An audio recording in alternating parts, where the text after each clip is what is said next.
పసుపు ధరల పతనంతో విసిగిపోయిన రైతులు మార్కెట్ యార్డులో ఆందోళనకు దిగారు. వ్యాపారులు నిర్ణయించిన ధరలపై ఆగ్రహం వ్యక్తం చేస్తూ నిజామాబాద్ మార్కెట్ కార్యాలయం ముందు ధర్నాకు దిగారు. అష్ట కష్టాల కోర్చి పంటను మార్కెట్కు తెస్తే గిట్టుబాటు ధర దక్కడం లేదని ఆవేదన వ్యక్తం చేశారు. బహిరంగ వేలంపాటను రద్దు చేసి పాత పద్ధతిలోనే కొనుగోలు చేపట్టాలని రైతులు డిమాండ్ చేస్తున్నారు. నిజామాబాద్ మార్కెట్ యార్డులో ఉద్రిక్త పరిస్థితులు చోటు చేసుకున్నాయి. పంటకు సరైన ధర రావడం లేదని మార్కెట్ కార్యాలయం ముందు పసుపు రైతులు ధర్నా చేపట్టారు. ఒక్కసారిగా కార్యాలయం లోపలికి చొచ్చుకు వెళ్లి కుర్చీలను ధ్వంసం చేశారు. జిల్లా కలెక్టర్, మార్కెట్ అధికారులు రావాలంటూ పెద్ద ఎత్తున నినాదాలు చేశారు. ఆ తర్వాత ఆర్టీసీ బస్టాండ్ వద్ద బైఠాయించి ఆందోళన కొనసాగించారు. ఆన్లైన్లో క్వింటాకు 16,000 ధర ఉండగా వ్యాపారులు కుమ్మక్కై బహిరంగ వేలం ద్వారా 13,000కే కొంటున్నారని కర్షకులు వాపోతున్నారు. వ్యాపారులు ఉద్దేశపూర్వకంగానే ధరలు తగ్గిస్తున్నారని అన్నదాతలు నిరసన వ్యక్తం చేశారు.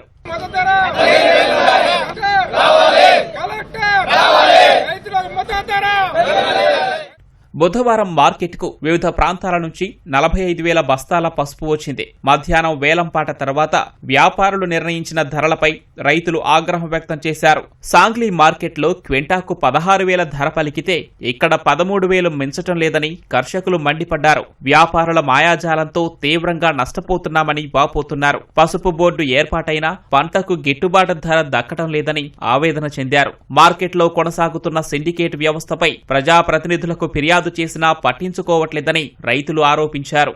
మార్కెట్ లో ఈనాం ద్వారా ఆన్లైన్ లో బీట్ చేస్తున్నారు. ఎవరు రాసిన రేటు ఒకరికి తెలియకపోతుండే కాబట్టి రైతుకు లాభం జరుగుతుండే. ఇప్పుడు ఏం చేశారంటే ఓపెన్ బీట్ పెట్టారు.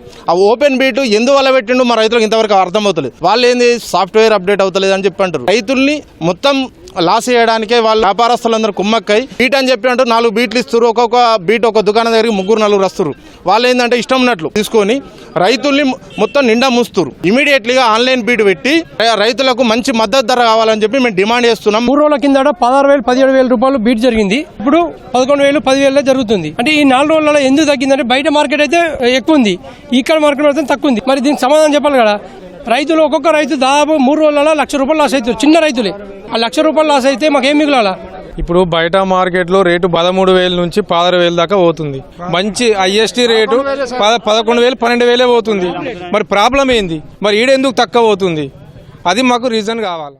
అంతర్జాతీయ విపణిలో పసుపు పంటకు మంచి డిమాండ్ ఉండగా నిజామాబాద్ యార్డులో మాత్రం దళారులు 13,000 లోపు ధర నిర్ణయిస్తున్నారు. ఏకంగా క్వింటాకు 3 నుంచి 4,000 ధర తగ్గించడం ఏంటని రైతులు ఆగ్రహం వ్యక్తం చేశారు. ఇదంతా బహిరంగ వేలంపాటతోనే జరుగుతుందని, వెంటనే ఆన్లైన్ విధానంలో కొనుగోళ్లు చేపట్టాలని డిమాండ్ చేస్తున్నారు. ఖచ్చితంగా మా రైతులందరూ కోరేది ఏంటంటే మాకు ఆన్లైన్ పద్ధతి గల ప్రజెంట్ ఇప్పుడు కూడా ఆన్లైన్ లో 16,202 రూపాయలు చూపిస్తుందన్న పసుపు. మనం 16,000 వద్ద ఎగేసుకుంటూ వచ్చినామన్న. వచ్చేసరికి ఏకదం 5,000 ఇచ్చేసారు, 11,000 చేసేసారు. ఇంత దారుణం. ఈ 5 రోజులు మరి ఏం జరిగింది? ఈయన అక్కడ మిట్పల్లి ఎట్లా నడుస్తుంది, ఇక్కడ ఎందుకు నడవదు? మార్కెట్ లో మాకు ఎంతో రేటు ఉన్నాయని మేము ఎంతో పెట్టుబడి పెట్టి ఎంతో ఆశతోటి ఇక్కడికి వస్తే ఇక్కడ అంతా సిండికేట్ అయ్యి మాకు అనుకున్న రేటు రావట్లేదు. పోయిన వారం 17,000 పోయిన పసుపు ఈ రోజు 12,000 పోతలేదు. మేము అమ్మితే 1,00,000 రూపాయలు పెట్టుబడి రాంది. మేము రైతులం ఎట్లా బతకాలి? మాకు గవర్నమెంట్ నుంచి సహకారం లేదు. మార్కెట్కి వస్తే ఎవరు సపోర్ట్ చేయట్లేదు.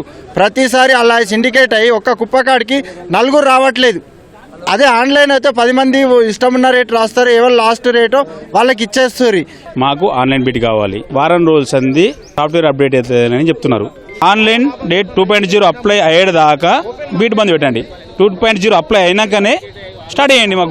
మాకు 15,000 నుంచి 18,000 మధ్యలో రావాలి మా గిట్టుబాటు ధర. పాత పద్ధతిలో కొనుగోళ్లు జరపకుంటే తమ ఆందోళన ఉధృతం చేస్తామని అన్నదాతలు హెచ్చరించారు.